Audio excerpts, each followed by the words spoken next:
আজ সকাল সকাল বেরিয়ে পড়েছিলাম জবা ফুল চুরি করতে, কিন্তু প্রত্যেকটা বাড়িতে বাড়িতে ঘুরে দেখলাম যে জবা ফুল নেই। সব জবা ফুলগুলো ফাঁকা, মানে অলরেডি সকালবেলা সব ফুল তুলে নিয়ে চলে গেছে। যদিও বা আমরা পেয়েছি সেগুলো সব চেয়ে চিনতে। হ্যালো এভরিওয়ান, আমাদের নতুন মিনি ব্লগে সবাইকে স্বাগত। ভাবছি সকাল সকাল জবা ফুল কেন তুলছি, তাই তো তো সেটা সবার ভিডিও লাস্টে দেখতে পারবে। তার আগে ভিডিও শুরু করি। দেখো সকাল সকাল মাছ কাকু চলে এসেছে, মাছ নিয়ে কত রকমের মাছ রয়েছে এখানে। রুই মাছ, কাতলা মাছ রয়েছে এখানে, চিংড়ি মাছ, যে বাগদা চিংড়ি বলে নীল কালারের, দেখো কি সুন্দর লাগছে চিংড়িগুলো।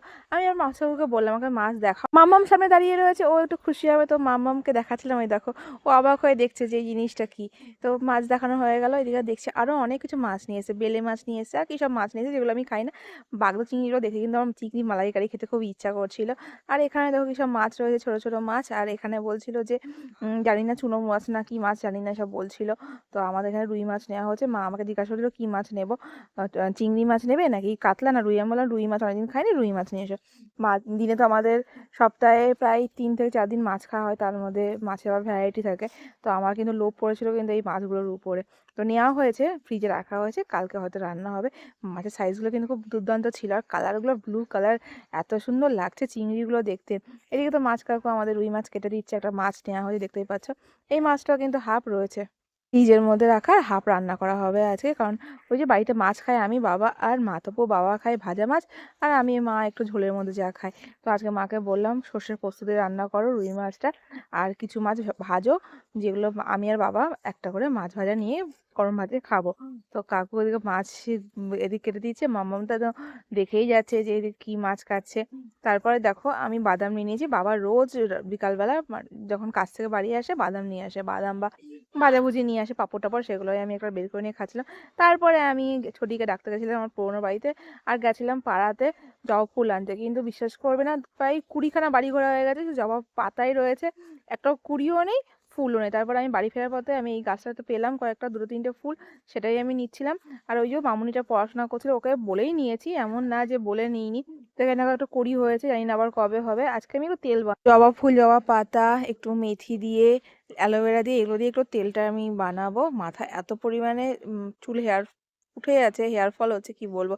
তারপর দেখো কাকি বাড়িতে গেছিলাম কারি পাতা আনতে, কারি পাতাও লাগবে একটু। তো কারি পাতা দেখছি প্রায় শুকিয়ে গেছে, আমার মনে হয় কেউ ওখানে জ্বালানিগুলোতে আগুন ধরিয়ে দিয়েছিল, যার জন্য গাছের পাতাগুলো প্রায় মুরঝে গেছে। তবুও আমি এখানে যতটা পারলাম দুটো তিনটে পাতা, মানে দেখতেই পাচ্ছ নিয়ে নিচ্ছি এখান থেকে আমি। আর এই যে তেল বানানোর জন্য কি না করতে হয়, প্রত্যেকের বাড়িতে ঘুরতে হচ্ছে। আজকে ফুল তুলতে গিয়ে মনে পড়ে গেলো সেই ছোটোবেলার কথা, আগে বান্ধবীদের কত ফুল তুলে দিতাম, ভোরবেলা উঠতাম ঘুম থেকে, তারপর গিয়ে সব বাড়িতে বাড়িতে গিয়ে ফুল নিতাম, ফুল টুল নিয়ে তারপরে আমরা ফুলগুলোকে দিতাম, ওরা পুজোর কাজে লাগাতো। বলতে বলতে বাড়ি চলে এসেছি ছোটি আর আমি। এদিকে যেতে হবে বাগানে, কি করতে হবে, অ্যালোভেরা তুলতে হবে। তো অ্যালোভেরা তুলতে গেলে কতটা নিচু হতো, আমি পাচ্ছিলাম না, হাতের নাগালই পাচ্ছিলাম না। অনেক কষ্ট করে আমি এখানে ছুরি বাজিয়ে দিলাম একটা ডালের মধ্যে, দিয়ে একটা বড় ডাল আমি এখান থেকে নিয়ে নিলাম। আর এখানে যেহেতু প্রচুর রোদ পড়ে, অ্যালোভেরা গাছটা দেখছি পুরো হলুদ হয়ে গেছে। তো ছোটিকে বললাম এই গাছগুলো এখান থেকে সরাতে হবে, কারণ ডাইরেক্ট এখান থেকে রোদটা পড়ছে তো। আর এদিকে দেখো সর্ষে ফুলে ভর্তি হয়ে গেছে আমার বাড়ির বাগান।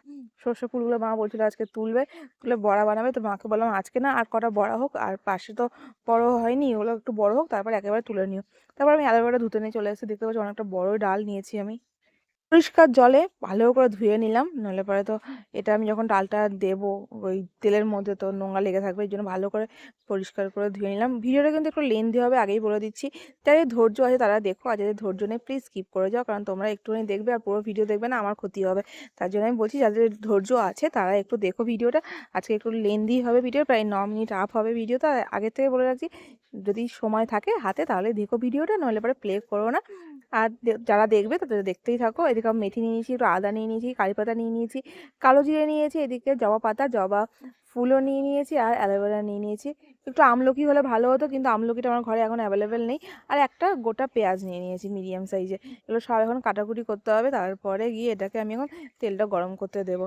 আর এইদিকে ছোটি দেখছে, ছোটি আমাকে ওর জন্য হেল্প করছে এইসব কাজে। ছোটি আমাকে বলছে আমি আগে জানলে আমার নারকেল তেলের বোতল নিয়ে আসতে হবে। আর আমি দেখো নেহা তেলটা আমি আগাগোড়া ইউজ করি, তার জন্য এটা নেওয়া হলো। আর কোকোনাট অয়েল যেটা শালিমার হয় সেটা তো শীতকালে জমে যায়, এর জন্য মা এখন আনছে না। তো নাহলে আমি এই কোকোনাট অয়েল দুটোই ইউজ করি, একটা নিয়ে আর নাহলে এবার শালিমার।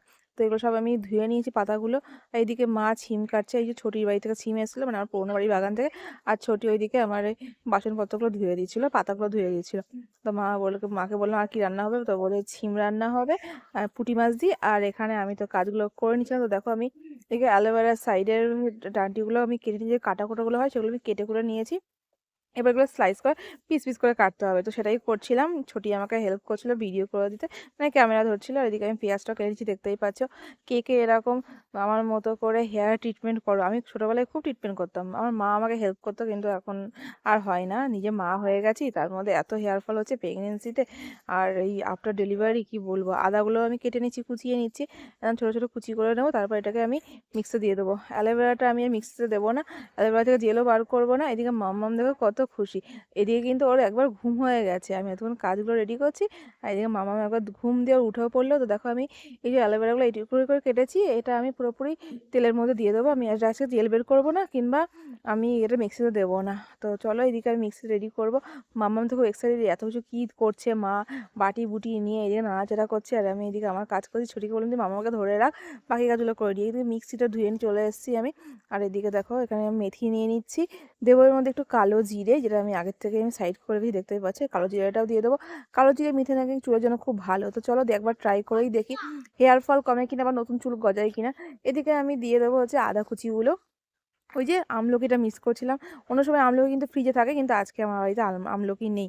মাথায় প্রচুর ড্যান্ড্রাফও হয়েছে, তো মা বললো তুমি পেঁয়াজ দেবা, পেঁয়াজ বা যদি এইসব না না কমে তো একটু লেবু দিতে পারো। তো কালকে আমি শ্যাম্পু করার সময় অবশ্যই লেবু ট্রাই করবো। খুব একটা খুশকি হয়নি, কিন্তু হালকা হালকা হয়েছে। শীতকাল উইন্টার সিজন আসলে না আমার মাথায় একটু ড্যান্ড্রাফ হয়, তখন এখন তো হেয়ার ট্রিটমেন্ট করাও হয় না পার্লারে গিয়ে, যার জন্য আরও বেশি পরিমাণে আমার হেয়ারে প্রবলেম হচ্ছে। এদিকে আমি কারি পাতাও দিয়ে দিচ্ছি, আর একটু অ্যালোভেরা রাখলাম, এটা আমি এর মধ্যে কিছুটা দিলাম মিক্সিতে বাটার জন্য, আর কিছুটা আমি রেখেছি তেলের মধ্যে দিয়ে দেবো বলে।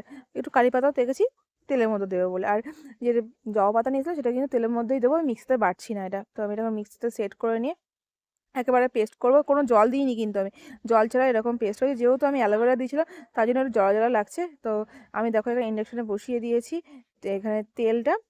আর তেলের মধ্যে আমি জবা ফুল, জবা পাতা, বাকি যেগুলো ছিল পেঁয়াজ, আর হালকা যে অল্প একটুখানি ছিল অ্যালোভেরা, সেটাও আমি দিয়ে দিলাম। এখন আমি ভয়েস দিচ্ছি, আর এদিকে বাচ্চারা ঘুড়ি ওড়াচ্ছে। আর এদিকে আমি দুখানা নারকেল তেল আমি শেষ করে দিলাম। একটা হচ্ছে আমার কোটো, আর একটা মা বললো যে আমারটাও দিয়ে দাও, আমি তাহলে তেলটার মধ্যে আমার তো হেয়ার ফল হয়।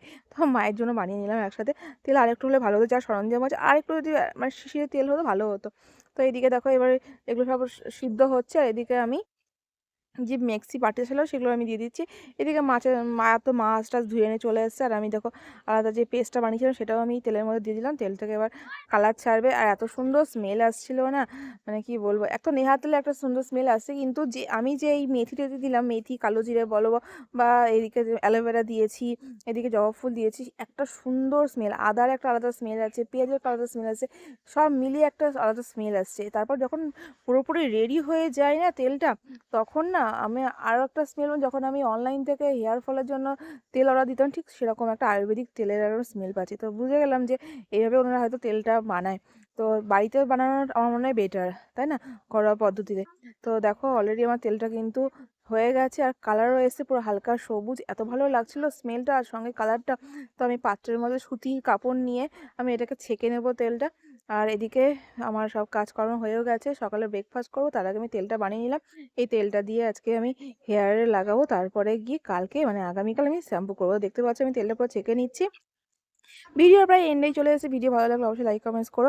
পাশে বাচ্চারা খেলা করছে, চিৎকার করছে, ঘুড়ি ওড়াচ্ছে, যার জন্য হয়তো একটু ডিস্টার্বেন্স হতে পারে। যদি আমার ভয়েস ওভার দেওয়ার সময় আমি ক্লিন করে নেবো অডিওটা, এক্সট্রা অডিওগুলো, তবু যদি এসে থাকে তো তার জন্য সরি। তো আমি লাল পাত্রে নিয়েছি বলে এটা কালারটা বোঝা যাচ্ছে না, কিন্তু যখন আমি আলাদা বাটিতে নেবো তখন বুঝতে পারবে যে কালারটা কত সুন্দর এসেছে। আর স্মেলটা তো আমি নিতে পারছি, তোমরা নিতে পারছি না, তাই বলতে পারছি না। তোমরা এবার বানিয়ে দেখো, হয়তো হেয়ার ফলটা অনেক কম হবে। আমি অনেক ভিডিও দেখেছি, দেখি আমি বানানো এটা, হয়তো আমার হেয়ার ফল প্রবলেমটা এবার সলভ হবে।